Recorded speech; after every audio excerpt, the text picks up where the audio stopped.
నీకు తెలియదు ఆయన మాట్లాడినట్టు. నీ కోసం, నీ పక్షంగా ఆయన మాట్లాడాల్సిన వాళ్ళతో మాట్లాడతాడు. ఆయన చేయాల్సిన విధంగా కార్యాలు చేస్తాడు. ఏం కంగారు పడాల్సిన అవసరంలా, నువ్వేం గందరగోళం అవ్వాల్సిన అవసరంలా. ఎవరితో మాట్లాడితే నీకు మేలు కలిగిద్దో, ఎవరితో మాట్లాడితే కార్యాలు జరుగుతాయో మాట్లాడాల్సిన వాళ్లతో ఆయనే మాట్లాడుతాడు. దిగులు పడదో. విశ్వాసము గలదానవై ఆయన సన్నిధిని ప్రేమించు.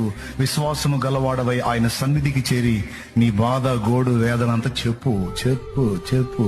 మనుషులకు చెబితే ఓసారి వింటారు, రెండోసారి చెబితే ఈ మనిషి కనబడితే మైండ్ తింటున్నాడు రా అనుకుంటారు. 10 మంది దగ్గరికి వెళ్ళి నీ బాధ 10 సార్లు 10 మందికి చెప్పుకునే కంటే ఆ 10 సార్లు ఒక్క దేవుడు, నీ ప్రభు అయిన యేసు దగ్గరికి వెళ్ళి చెప్పుకో 10 సార్లు.